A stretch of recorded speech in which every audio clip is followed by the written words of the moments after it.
Boxingego here. If you like this video, make sure you hit the like button and also subscribe to the channel and hit the bell icon on the top of your screen to get notified when the latest new content drops. What up, fight world? It's your boy Ego, and I'm back with some more boxing. Make sure you smash the like button, subscribe to the channel, like and subscribe. Follow me on social media too, at Boxingego. And let's talk about I was born ready. Canelo Alvarez, big fight, September against Golovkin. Now this is a fight we've all been requesting as boxing fans, as a boxing public, and I'm glad the fight is happening. Canelo Alvarez, I gotta give it to Canelo. Like, he's a terrific fighter. He's a hell of a fighter. Before I get into this, let's talk about this. He sends a reminder to Golovkin, and this is exactly what he said when they were both in the ring post his Chavez Jr. win. Max Kellerman said something to the effect of, "Golovkin, what's your final message to Canelo Alvarez, who was standing right in front of him?" He says, "Good luck." And Canelo responded in Spanish, which translates to, "Luck is for the mediocre." And he reminds Golovkin, watch him, he's training.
I don't care what nobody's talking about. Canelo is sweet in there. He's definitely skilled. You've seen this. I made a video about it, but he's remained in shape. He's getting his aerobics on, his workout on, and he's coming into his own, man. Staying ready so you don't have to get ready. And I'm gonna tell you guys straight up, I'll do a 7 reasons because this is such a big fight. So I'll likely do a 7 reasons. And most likely I'm picking Canelo. Now they're subject to change, maybe, but you guys will know when I do the official video. But I'm probably picking Canelo. Just some people have been asking. And I'm not gonna go back and forth. People wanna, oh, you're dumb. Okay, that's cool. You know what I mean? I'll drop the video when I drop it and land on the final person I'm gonna pick. And I'm not gonna go back and forth with people. I got plenty of stuff to do. But I'm probably leaning towards Canelo. And I have reasons for that, which I will document in that video when I produce it. So people can feel what they want. They say, oh, you're an idiot, Golovkin's gonna destroy him. But we'll see. It's a good fight. That's why I want to see it. You know what I mean? That's how I know who's too emotional already, because it's like, it's a 50-50 fight and you're mad at another person for picking the person that you're not picking. You know what I mean? That's childish. I don't know. I guess I'm just a grown man. I'm about my money, my family, and just life. I don't have time to be going back and forth with all that. But Canelo, hell of a fighter.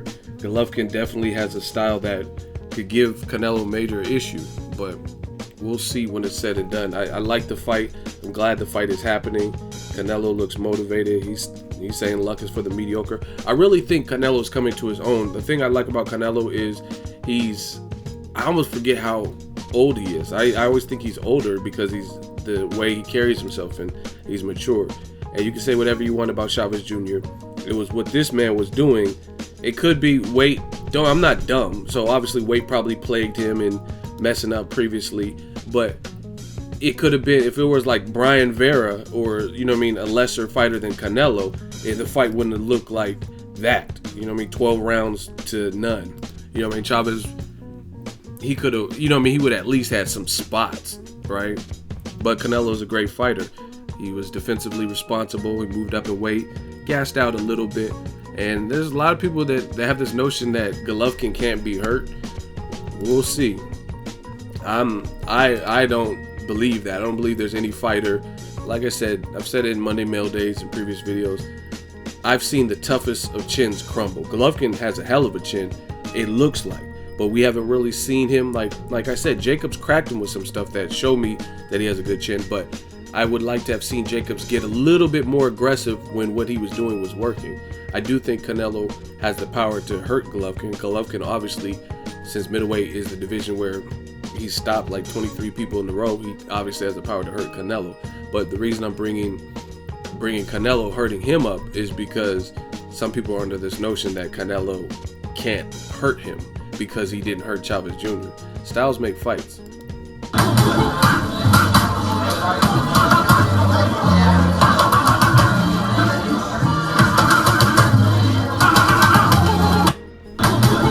The other thing you have to consider, Canelo did a radical jump that a lot of people in recent memory, like all the people that dared to be great, quote unquote, last year that jumped up in weight excess of 10 pounds, Amir Khan when he fought Canelo, or Kell Brook when he fought Triple G. People forget that Canelo did that too, but he was the only one out of those 3 fights that actually won his bout.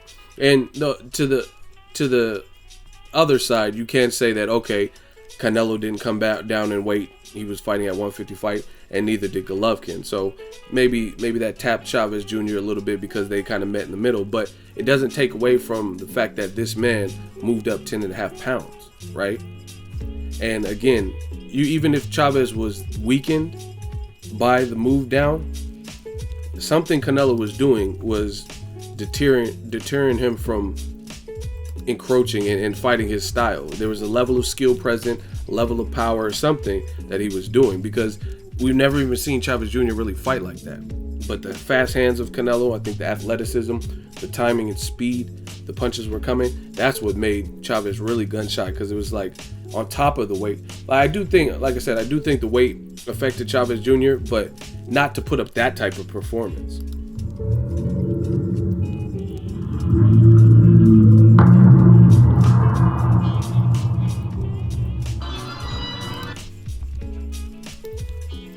Like, for example, if another guy from 154, because Canelo last fought Liam Smith at 154, if another fighter from 154 jumped up to 164.5, do you believe that the Chavez Jr. fight would look like that, like 12 rounds to zip? I don't know. I don't really think that. Like if Jared Swift Hurd jumped up, or even Erislandy Lara, I don't know, because Erislandy Lara, his toughest fight, or one of his toughest fight, was to Angulo. So even if Erislandy Lara jumped from 54 to 164.5, with all the skill he has, based on his style, I don't know if the Chavez fight would have looked like that.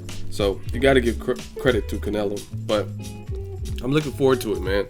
It's a good fight, win, lose, or draw. And that's the other thing, is like a lot of people get so psycho with fight predictions and picking a side. At the end of the day, if Golovkin wins, he wins. He was the better man. Bravo. Like, yeah, I don't know. I don't see why people get so hung up. Like I said, no matter who wins, I'm just glad the fight is happening, and there'll probably be a rematch clause. So if Golovkin does win, we'll probably get a rematch, because Canelo can exercise a rematch clause if he does win, which means we'll get a sequel out of this. So win, lose, or draw, I just like the fight. I'm glad the two are fighting. We'll see how they both prepare. Both guys have a shot to win. September, it goes down. Let me know your thoughts. Drop it in the comment section. Make sure you share the video, like the video as always. Hate, comment, and subscribe. Till next video, is Ego signing off.